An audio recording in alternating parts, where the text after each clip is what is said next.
శ్రీమాత్రే నమ. జయ గురు దత్తాత్రేయ నమ. మేషరాశి వారికి ఏలినాటి శని ఎప్పుడు ప్రారంభమవుతుంది, ప్రారంభమయ్యే ముందు ఎటువంటి సూచనలు కనబడుతుంటాయి, మనం ఈ ప్రభావం నుంచి బయటపడాలంటే ఎటువంటి జాగ్రత్తలు తీసుకోవాలి అన్న విషయాన్ని మనం ఈ వీడియోలో తెలుసుకునే ప్రయత్నం చేద్దాం. మేషరాశి వారికి శని బాధకుడు అవుతూ ఉంటాడు. చరరాశులైనటువంటి వారికి శని బాధక గ్రహం.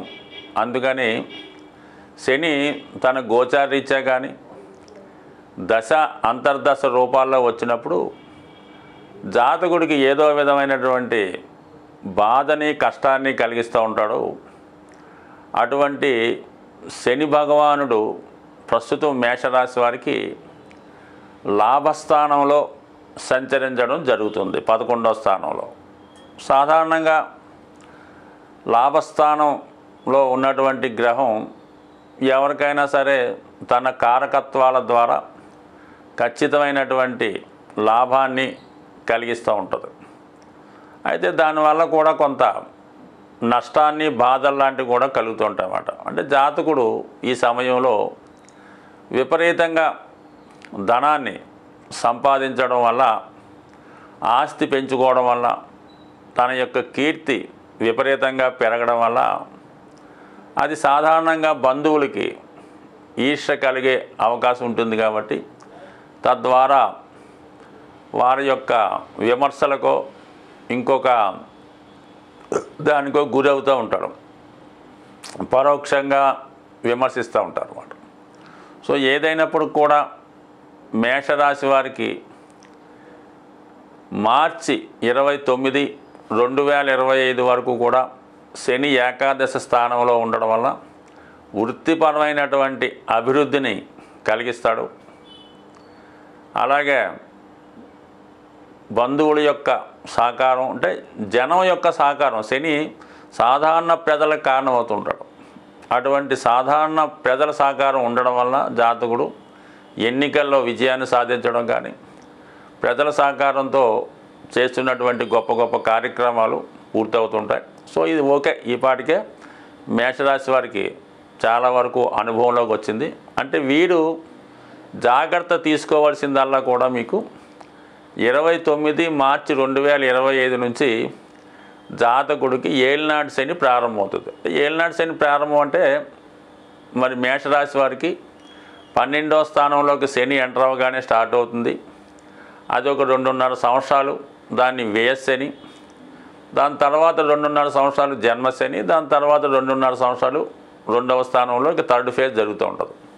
అయితే మరి శని రాగానే జాతకుడికి ఏమవుద్దంటే గొప్ప గొప్ప అవకాశాలు వస్తుంటాయి.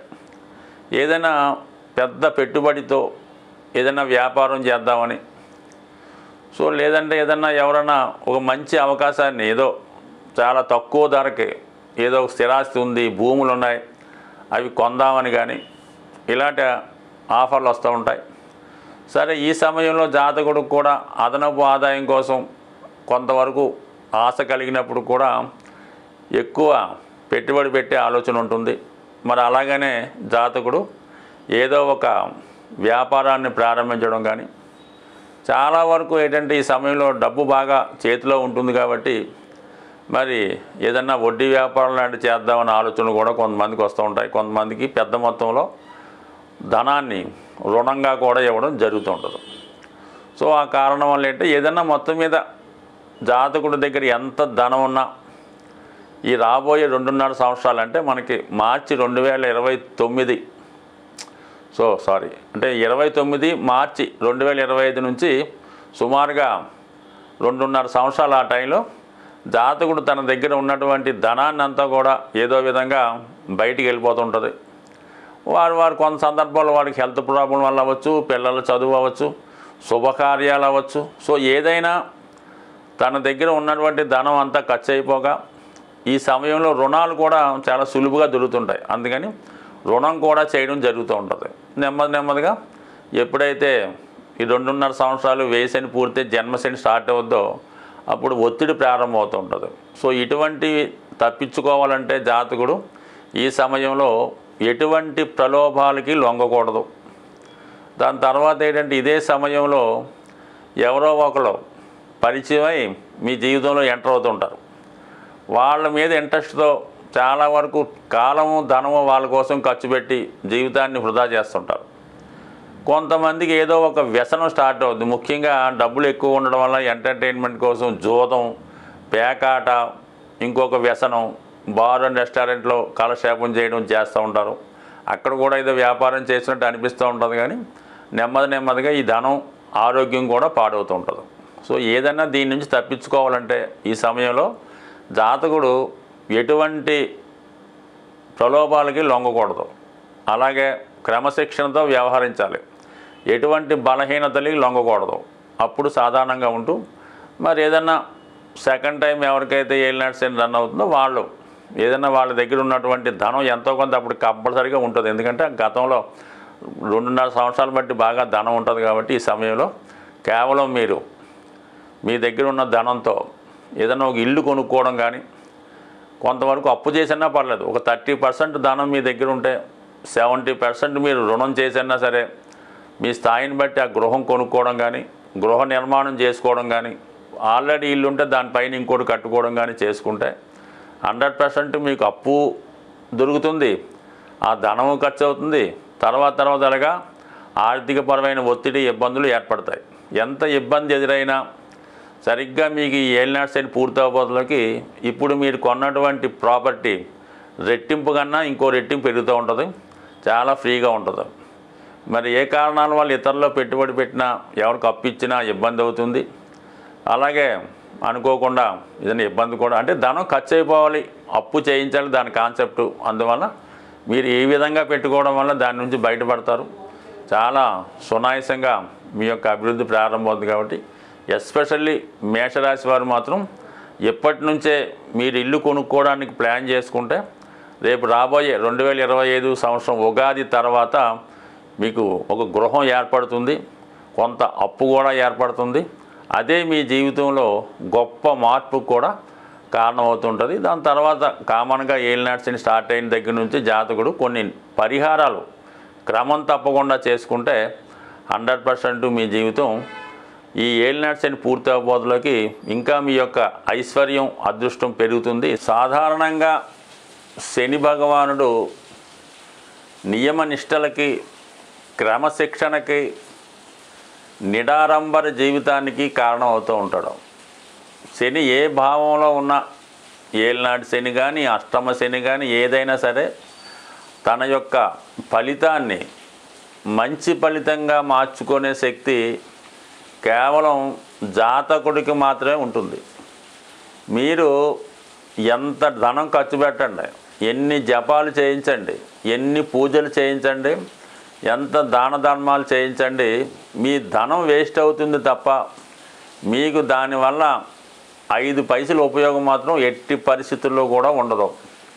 మీరు ఉద్యోగం కోసం ప్రయత్నం చేయకుండా ఏదో జపాలు చేయించాను, దానాలు చేయించాను, జాతకం చూపించాను, ఇంకా ఉద్యోగం రాలేదంటే ఎలా వస్తుంది? ఉద్యోగం ప్రయత్నం చేస్తే వస్తుంది. లేదంటే మీ అర్హతను బట్టి మీరు ప్రయత్నం చేయాలి తప్ప ఏదో డిగ్రీ పాస్ అయింది, సివిల్స్ రాస్తున్నాను, రావటం లేదు, బోల్డ్ పూజలు చేయించాము అంటే ఎలాగొస్తుంది? ఇవేమీ వద్దు. మీకు ఏదైతే అర్హత ఉందో అది తెలుసుకొని దాని ప్రకారం క్రమశిక్షణతో నియమంగా, అంటే శనికి ఏంటంటే ఎప్పుడు కూడా క్రమశిక్షణ ఇంపార్టెంట్. సూర్యోదయానికి ముందే లెగవలసి ఉంటుంది. దాని తర్వాత ఏంటంటే సాధ్యమైనంత వరకు అన్ని పనులు కూడా క్రమశిక్షణతో, నడకతో చేసుకోవచ్చు. అంటే వాకింగ్ చేసుకోవచ్చు, రన్నింగ్ చేసుకోవచ్చు, కావాలంటే ఊరు వెళ్ళినప్పుడు మామూలుగా బస్సు, వాహనాల్లో, కారులో ప్రయాణం చేయొచ్చు. కానీ చిన్న చిన్న పనులకి ఇతరుల మీద ఆధారపడకుండా సొంతంగా మీరు చేసుకోవడం ఒకటి జరుగుతుంది దానివల్ల.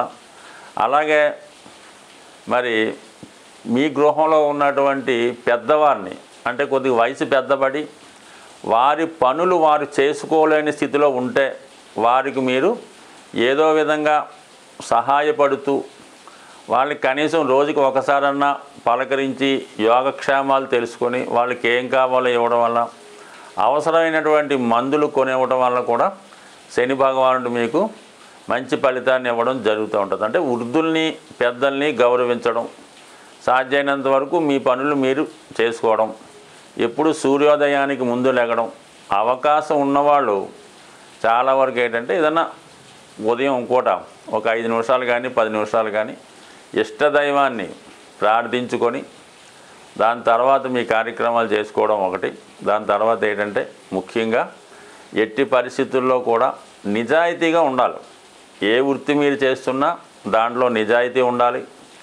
దాంట్లో వల్ల కూడా మీకు నెమ్మదిగా అయినా సరే ఎక్కువ సక్సెస్ రావడం జరుగుతూ ఉంటుంది.